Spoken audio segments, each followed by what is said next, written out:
Well, just look at the wind and rain that parts of the Philippines saw, courtesy of what was Typhoon Yutu. The storm, called Rosita by the Philippine government, picked up 90-mile-per-hour gusts at times, and gusts even stronger than that as it slammed into the northern Philippines. You can see kind of the scenes that we dealt with here across parts of the country. Torrential rain, gusty winds, in fact, destructive at times, knocking down trees and even causing some structural damage here. Of course, infamously stronger when it moved across the northern Mariana Islands, Saipan and Tinian. Now much weaker. Certainly doesn't look nearly as impressive, but still out over the water, something we have to watch. As of the latest advisory, it has weakened even further to 65-mile-per-hour tropical storm Yutu, but it's still going to hold its own as it stays over some warmer water and maybe graze parts of eastern China to the east of Hong Kong. So taking a look at the forecast, likely not going to get stronger by any means, but will continue to slowly weaken and eventually dissipate here by the time it moves between China and Taiwan. All right, let's head a little closer to home and talk about the East Pacific, which has been just busy as can be. Likely a couple areas of concern that could develop into our next named storm in the East Pacific. And then we've got Hurricane Oscar here out over the open Atlantic. The good news is with this one, Chris, it's not going to strengthen any further. Still moving well to the north and east of Bermuda. Aside from just stronger waves and rip currents, it's really not going to be a threat to land unless you have plans to maybe go to Iceland or Eastern Europe, where you could deal with some stormy gales. But then, at least you have the fact that you're taking a holiday, right? Got that going for us. I'll take the gales for a little holiday in Iceland or Eastern Europe for sure. Here's a look at what you're going to get whether you like it or not, and that is going to be the cooler air that's going to be coming into place. Let's take a look at where temperatures are going to be 5 to 15 degrees cooler than average, cooler than what you might expect. Parts of Texas, Missouri, and then over to some of our western states here, and that's for tomorrow. For tomorrow across some of the central and eastern time zones, 5 to 15 degrees warmer than average. We're calling this a temperature flip-flop, and you know what's coming next is the flop to the flip. And it's where the 5 to 15, more like just 5 to 10, getting into parts of the Ohio Valley. That's Thursday. And then here's midweek into the end of the week, and some of that cooler air settling into the Ohio Valley and parts of the Northeast. So now on Friday, it's kind of a split here. 95 quarter up to about 10 degrees warmer than average, but parts of the South about 5 degrees cooler than average. Chris? And speaking of cooler than average, check out this new video from Park City, Utah. This is what you just hope for in the mountains of Utah. Park City, famously known for its ski resorts, and the machines are cranking as the temperature is certainly cold enough to support some. So we even saw a few flakes of our own. But notice the clear skies. Too much grass still, Chris. Still, but hey, too much grass. It's a sign of things to come. I'm with you. I love the blue sky too, though. I know. There's nothing better than a bluebird. Let's add another 24, 36 inches. Keep that blue sky and let's roll. The funny thing is, the more we show you this map of the Front Range snow, the more the advisories continue to grow. Look at this now. A lot of northern New Mexico in those winter storm warnings and winter weather advisories. This also includes parts of the panhandles of Texas, Oklahoma, and much of Colorado. Let's talk about Denver, because a look at the latest radar still showing those temperatures continuing to nudge further down at the International Airport, 38 degrees. It'll be a matter of time before the snow really starts to come. If you're heading south out of Denver, you will run into snow at the Palmer Divide. And it's going to be that Palmer Divide south that's really going to get hit hard with the heaviest snowfall totals. Anywhere from a half foot to a foot or more can be expected. And notice some of these bandings of snow trying to get across I-70 over to Grand Junction is going to be very difficult in those high mountain passes. And I-25 south in New Mexico is going to be very treacherous. Good news is, Chris, it's a quick mover, and then that all clears out by the time we head into your Wednesday. But still, overall, those snowfall totals totaling close to a foot and a half plus. That includes a place like Breckenridge. Yeah, and Breckenridge, Chris, I can show you right now. This is a live look at Breckenridge, and don't have any fresh snow, not a lot of it. One of the big clues. What's that, Chris? You see some of the snowflakes? No, yeah, I know. We have some snowflakes, but no fresh snow on the trees at the moment. And the flakes it's the flurries, right? I love that. Where they're kind of coming and going. You can go for that run still. It's not too bad. The visibilities aren't going to hurt you too much. You're not going to get soaked. but still seeing a lot of land here. A lot of green and a lot of brown, which we need to change that over here. We need some more snow. You're going to get some more snow. There's snow coming tonight, and we're going to see another chance for some snow showers on Thursday and then again this weekend. However, it's just a little too warm in the afternoon to have snow for a long period here. Now, we're talking up well above 9,000 feet at Breckenridge, and we're going to get these cold mornings, but we just need colder air for more time and a little bit more moisture to come in. But it's a start, Chris. It's a start. Yeah, granted, we were in the 60s in Breckenridge over the weekend. We're headed in the right direction. We are, for skiers and snowboarders. Maybe not so much if you have camping plans or maybe backpacking not so plans. Well, more than snow will be swirling as this week proceeds. Get ready for more scenes like you're seeing here. At least 2 confirmed tornadoes on Monday, and the threat is growing. Just ahead, Weather Underground tracks the ingredients coming together to ramp up the threat for severe storms. Right now on Weather Underground, a dangerous severe threat unfolding in the south. That's right, unfortunately, just in time for Halloween. We're going to break down city by city where the risk of flooding, rains, damaging winds, and tornadoes is the highest. And the danger continues well after trick-or-treating has come to an end. We'll tell you where the danger of overnight tornadoes is increasing. Does have a few of the characteristics of a tropical system, some of the heavy winds and rains right around the center of it. We're going to take you way back 27 years to the Halloween storm that Hollywood made famous. Find out what made the perfect storm so perfect. Plus, it is an epic photo of epic destruction. See the devastation of Hurricane Michael from a very unique vantage point. And stunning monsoon storms in Arizona, all caught on camera. So how did this nature photographer capture such dramatic weather moments? Don't miss our live conversation with him next on Weather Underground. And we are closely watching that and the Halloween forecast. Right, yes. For millions of Americans, could get actually dangerous for your trick-or-treating hours. Hi everyone, I'm Mike Bettis. And I'm Alex Wilson. We're talking gusty winds, possible tornadoes. So we're going to time it out for you hour by hour on the show. First, an EF0 tornado took these large trees right out of the ground yesterday. This was near Stonington, Connecticut. People who live here in this neighborhood took shelter in their basements and said they could feel the house shake as that tornado passed right over them. Scary stuff. Always had to be prepared. You know, it is that time of year where we could deal with the severe weather, and we think we're going to get it again tomorrow. Let's get you your big picture as we get towards our Halloween forecast. Right in the middle of the week, this cold front is going to be the big weather maker, responsible for some bad news for the ghouls and goblins. Some serious stuff going on here. Upper level energy right in the middle of the country. Big dip across the west. That could actually bring some snow. Big amplitude ridge on the eastern half of the country. So warmer air starts to build in here, but also notice riding along that jet stream, a lot of moisture, lows form here. That means stormy weather too. Yeah, and we could be dealing with not just severe storms, but also the threat of flash flooding with the heavy rain possible across parts of Texas, Oklahoma, into Arkansas. So be aware of that. And again, I know a lot of you want to be out and about given that it's peak trick-or-treating time, but this area Mike has highlighted could be the real problem spots as we get into those trick-or-treating hours. That's rough stuff for you right in that particular area. Storm threat high for us, we think, in Texas, including the Dallas metro area. Houston will be in there as well. The threats extend all the way into the Ohio Valley. Flash flooding likely to become a problem all the way up into Louisville, Kentucky as well. You're taking a live look at both locations.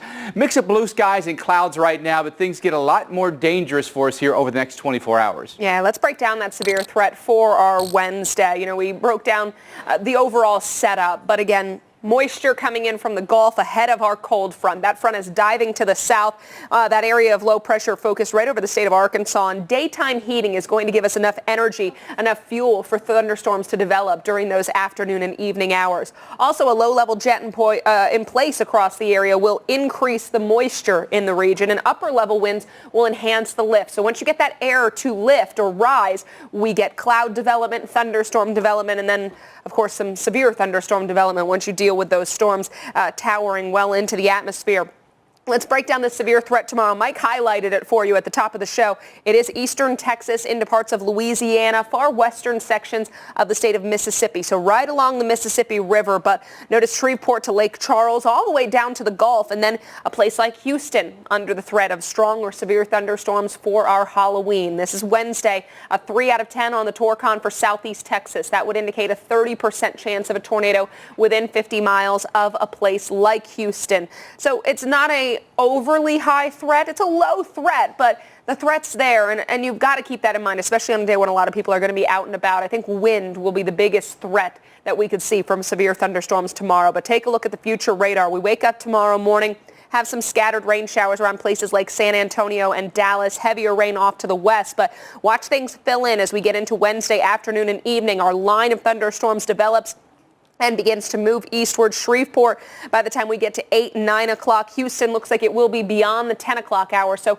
actually the early trick-or-treating times could be okay. It won't be until late evening that you see those storms. But Mike, obviously this is something that we're going to give you the hour-by-hour forecast for, but you'll also want to be real-time watching the radar as you're out there on the streets. For sure. And never has the hour-by-hour forecast been more important than on Halloween, right? When there's a very specific time that we're out there trick-or-treating, right? All right, San Antonio, let's fast forward to tomorrow morning, 11 o'clock in the morning. A few scattered light showers out there, especially north of us. By 6 o'clock in the evening, notice how the storms start to erupt here. We can have some issues for trick-or-treaters here in the Austin area. And then through the overnight, we're likely to get here in San Antonio. So according to this forecast, you might be okay in San Antonio, may not be okay in Austin. There we are, 1 o'clock in the afternoon, a few light showers scattered around the Houston area. 4, 5, 6 o'clock. The heaviest stuff ends up being farther now to our west, but an area like College Station, by around 7 o'clock in the evening, you can have some storms, and that could actually put a real damper on trick-or-treating there. Notice here 11 o'clock in the evening, College Station laying down toward Katy and Liberty,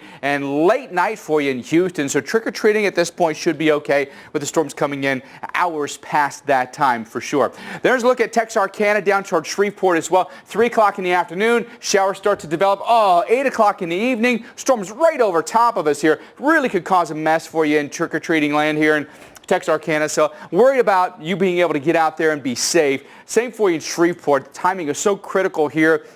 Earlier is probably better, so maybe you're going to trick-or-treat 5, 6 o'clock instead of that 7 or 8 o'clock hour. And then we go future radar for you here over towards, say, Lafayette and Baton Rouge here. 3 o'clock in the morning, the storms come in first, then race through. In the morning, you could have issues with thunderstorms Baton Rouge into New Orleans on Thursday. With a lot of these storms, we'll have lightning. And we know that lightning, one of the most dangerous weather phenomenon. On average, 27 Americans are killed each year from lightning strikes. Take it from us. When it comes to lightning, we don't play around. Lightning is so unpredictable. It scares me to death. Like, I don't want anything to do with it. It could strike a mile away, right next to you, 10 miles away. I'm wigged out by it. I mean, it freaks me out like beyond belief. Lightning can jack you up. It can rewire your circuitry. We see lifelong issues, memory loss. Different things can happen to your body as a result of getting a lightning strike. It's funny, we are exposed to so many elements. We deal with rising water. We deal with the wind that's increasing. We've got rain that sometimes comes in sideways. But when lightning gets in the fray, we shut down. No one's allowed to be outside because it's safety first. If we're out and we're in broadcasting, at the first sign of lightning, we're done. We were waiting for Harvey, and it was booming out there. It was just hitting so close, and it was so loud. We were like, we've got to get inside somewhere. Stat. I was storm chasing, and one struck so close we felt the vibrations in the ground. If you hear thunder, you are close enough to be struck. Don't be in the upper level of your home. Always go to the lower level, anywhere that you can go, because my house was struck by lightning when I was 5. Blew out the roof. You don't want to be in that situation. You do go inside, you do stay out of the shower. It can hit the pipes, and then you could get struck subsequently. Something so destructive can be so beautiful as well. Especially when you watch lightning in slow-mo and you just see a spider web of electricity. And then you look at what it can do. What it can do to the ground, what it can do to trees, instantly vaporize the moisture in it, and these trees explode. I mean, that's awesome. That's like, Star Wars stuff. It can be a distance away and still affect you. It can still be dangerous. It's beautiful to see, but from a safe distance. All right, and we're also, one of the things that scares a lot of people are the threat of thunderstorms or tornadoes overnight, and it's something that we'll have to deal with tomorrow. So once the sun goes down, we know that these storms, especially tornadoes, can be exceptionally more dangerous and unfortunately deadly. And the Torcon values actually go up tomorrow night. Northern and central Louisiana, Torcon values of 4. That's a 40% chance of a tornado within 50 miles of a place like Shreveport. So a higher possibility, and of course, while you're sleeping, you're even more vulnerable to these storms. The nighttime tornadoes occur most frequently in the Mid-South across that region that we refer to as Dixie Alley. So not far from where we're looking at tomorrow's storms or tomorrow night. 2 to 5 times or 2.5 times more likely to kill than daytime tornadoes because, again, you don't get that memo. You're sleeping, and you're especially vulnerable. If you sleep through the warnings or your area doesn't have sirens, you may not know that you need to seek shelter in that lowest level, most interior room, and you just don't hear the warnings. Nighttime tornadoes, as a percentage of all tornadoes, of course, the highest concentration of that is in the parts of Arkansas, Kentucky, and Tennessee, but you do notice that Louisiana, where tomorrow's threat will be, one of those states where it's a more elevated percentage. 35% of all tornadoes in this state are nighttime ones. So you've really got to be aware of that possibility. Make sure you've got an app, a weather radio set to alert you while you're sleeping. And then Dr. Knabb, another threat that becomes even more dangerous as we head into the dark hours or the overnight hours is the threat of flash flooding. And not to say the daytime's not dangerous, but when you can't see, it's really tough to gauge that water. Yeah, and even if you are not intending to drive across a water-covered roadway, if that driving rain's blinding you and you can't see down the road, all the harder to adhere to that turnaround, don't drown. And it's going to be some places that have one bad night, but a few places could have a couple bad nights. Let me summarize what's going on to bring all of this heavy rain into focus. You see the moisture coming out of the Gulf of Mexico now, and we're starting to get that frontal system take shape to provide the moisture convergence, the focus. And even tonight, we have some risk as this low pressure system and frontal zone starts to take shape in the upper Midwest. The northern half of Illinois is one place where we could see some flash flooding tonight, and you see the thunderstorms starting to light up. And even down to the southwest, the radar echoes are showing up, and that's the beginning of what will be the flash flood risk for tomorrow night, Halloween night, and into early Thursday morning, and that goes all the way from East Texas and into Louisiana and Arkansas, where over the last couple of weeks, especially in Texas, we've had a lot of rainfall. It doesn't take a lot more to cause flash flooding. And then late tomorrow night and early Thursday, it really starts to ramp up in the Ohio Valley. And even New Orleans gets in on the mix early on Thursday. And then Thursday night into Friday morning, New Orleans, Panama City, Mobile, all the way up through Nashville, Cincinnati, Columbus, even up into Pennsylvania and New York. As this frontal system makes its way eastward, you will get in on the flash flood risk as well. So it will be for the Ohio Valley more than one night of heavy rainfall. Look at Wednesday, even though it's down in Texas and Louisiana. Wednesday, it's already in the Ohio Valley. But then Thursday, a lot of that moisture lingers as the southern portion of this system swings eastward. And then finally, by Friday, it's getting to the East Coast. But Alex, when this is all said and done, we could be talking about more than half of an inch of rainfall in places like Louisville, Paducah, Little Rock. So this could be a serious flash flood risk. Turn around, don't drown, could save your life. Absolutely. Now on the cold side of things, temperatures have dropped enough on Park City Mountain in Utah for them to fire up the snow machines. Slopes don't open for another 3 weeks, but they're beginning to get ready. You got to prep, right? The good news, they are going to get a little boost, a little snow from Mother Nature coming in tomorrow night. And when we talk snow, we talk to Tom Nizzle, our winter weather expert. And now we're going to begin to see a little bit more in the way of wintry weather across the West. Yeah, we will. That Park City, that next set of snow is the next system. Now, this system that is coming through now is going to put down a fair amount of snow along the Colorado Rockies, Alex. So let's take a look at what we've got right now. There are warnings and advisories in effect for a pretty good area. And take a look at this. It's even including the advisories in parts of the Panhandle in Texas and Oklahoma. So it's a wide area that is going to see the snow. And it's all brought to you by this upper level system right here, this big dip in the jet stream. That energy is going to provide enough lift in the atmosphere to produce the snow across the Rockies. Take a look now at our radar. And I like this view here. By the way, north is up that direction. So we're going right up I-25.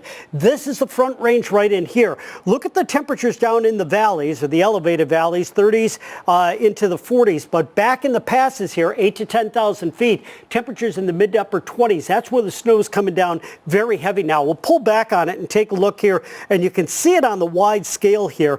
Now, as we go through the rest of the night, watch this upper level feature here, this dip in the jet stream here, and how that is associated with the snow really lighting up here across southern Colorado, even in northern New Mexico and the panhandles of Texas and Oklahoma here. The good news, the silver lining, the system moves through very rapidly. So when we take a look at total snowfall, it could have been a lot worse. But boy, this is a nice boon for the ski resorts across this area. A nice early season snow. Denver, just a little too far north and a little too low, Alex, for any significant snowfall. So it's a good early season event, but I don't think there's going to be a tremendous impact other than I-25 just south of the Denver area for a lot of people. All right, Tom, you gotta check these photos out. Do you want to talk some winter weather? Hello. Really wild week in the Catskills. We had this ice storm, a very concentrated ice storm, but a very impactful ice storm. Look at how much ice is on everything. We get anywhere from 1 to 3 inches of ice coating here, Tom. How in the world did this happen and not make headlines? This is absolutely amazing. I use that term a lot with weather, but this one really takes the cake. We had a lot of wintry precipitation over the weekend in the Northeast. Yeah. Most of it fell in the form of rain, though. Well over an inch of rain in a lot of these areas. Well, what happened is we had snow up into really cold air about 10,000 feet above the ground, and then it dropped into a layer above freezing, and it stayed as rain. It melted all the way to the ground. But what we didn't know is we had this tiny layer of really cold air, maybe about 500 to 1,000 feet thick, right at the top of Bear Pen Mountain, 3,000, 3,500 feet. That layer of cold air allowed all of that rain to hit these branches and freeze up on contact. Look at this. It continued for several hours. I mean, that is just, everything is just bent over. That is amazing. Huge amounts of ice. Again, well over an inch of rain. They suggested possibly as much as 2 inches of ice accumulation. Mike, if we would have gone with a longer period of time of colder air at the surface in interior New York and New England on Saturday, it would have been an epic disaster. It would have been a whole different story. Right. And it just goes to show you even the scale and the vertical here of how weather can change just within a few hundred feet. Great example. Just a small location. Oh, huh? I love it. Yeah, awesome stuff, Tom. Thank you. When we come back, we take a look at where tornadoes have ruined Halloween in the past, how it compares to tomorrow's developing threat across the South. Plus, thanks to Hollywood, the perfect storm may be the most famous Halloween weather event of all time. We look back at what made it so perfect. It may not seem like it now, but we have some spooky weather in store for Houston. Do I sound spookier? I said it. Ooh. Yeah, see? Yeah, I did that's sound spooky. We are expecting severe storms tomorrow that could threaten trick-or-treating for all the little ghosts and goblins. Now that is spooky. You know, you've been waiting for this the whole month of October. There's been a countdown. They've got the bag ready for all that candy.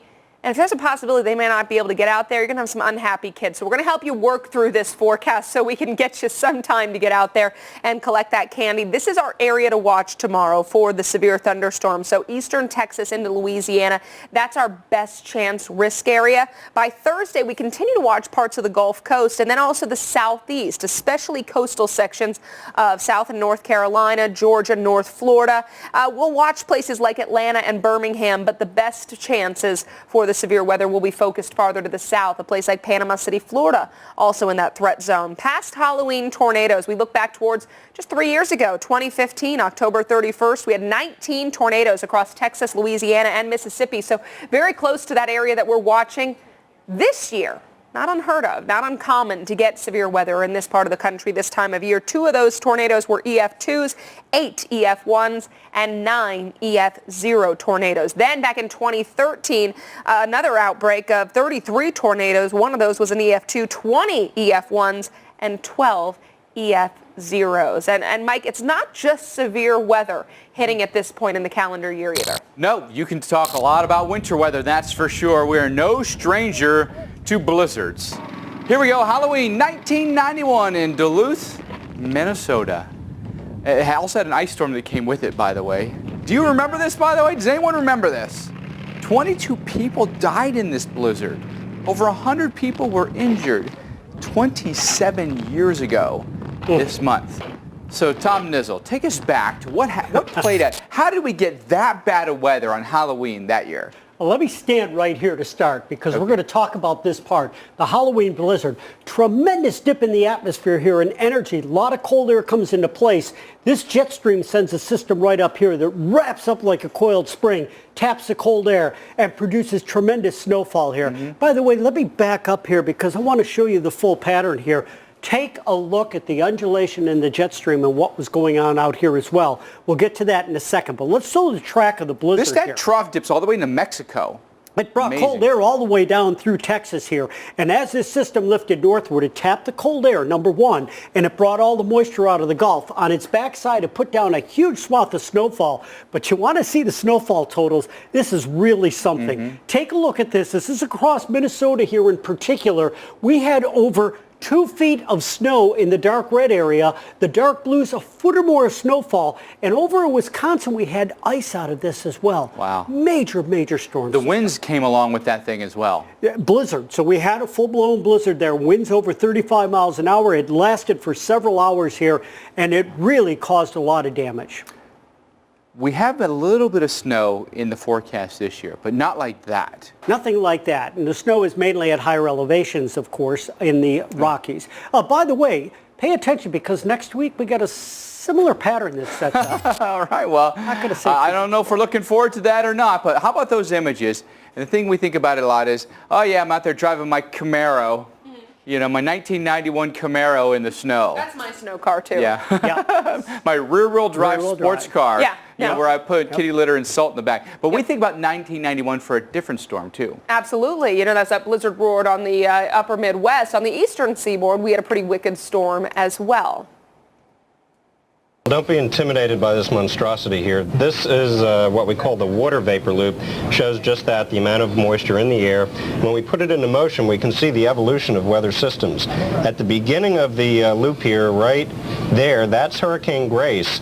You then see this energy swing down around, absorb Grace into its circulation. And I think what Grace did was inject a little bit of moisture and energy into it. Also provide sort of a target for this energy to swoop down in and capture the whole thing, and we now have a quite significant storm in its own right.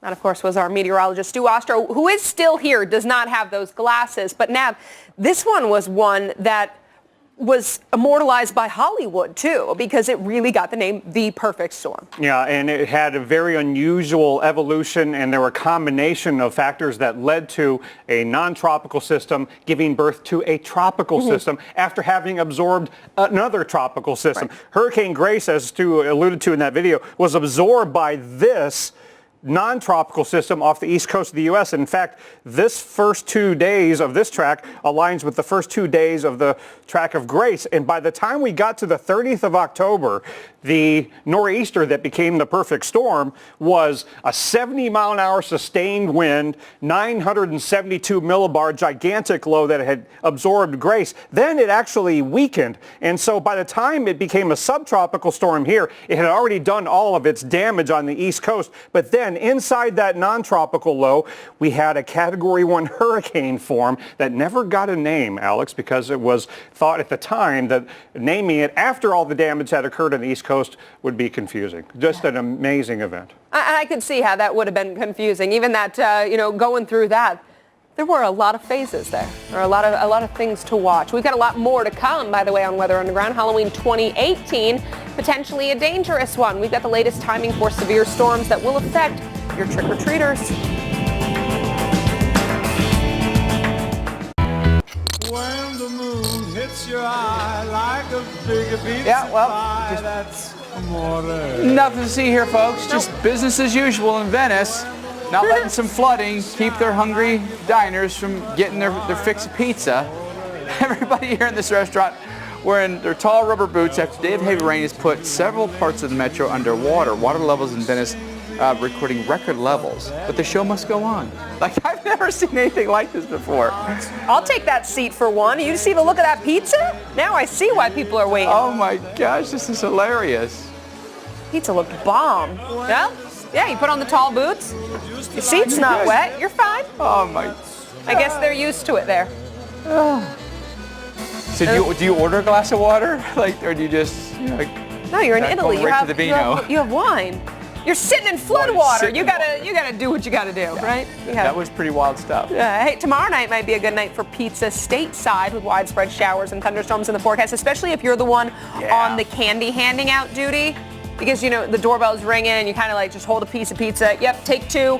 Yep, take two. Is that how you do it? Well, I'm not on the candy handing out duty. No. But when you are, you can't cook a dinner. Well, no. You're busy. You're on your feet. You're moving. You're doing a lot of stuff. I'm Alex Wilson here with Mike Bettis. He's never been on candy duty. Your strategy is. Yeah, you gotta be there for the kiddos. All right, let's get to the weather. Spinning up a rare tornado here, Fisher's Island in New York. The National Weather Service confirmed the EF0 tornado here. That's pretty neat stuff, isn't it? Off in the distance there. Tornado took down some power lines. Witnesses say the storm started as a waterspout, then it swept its way on shore there.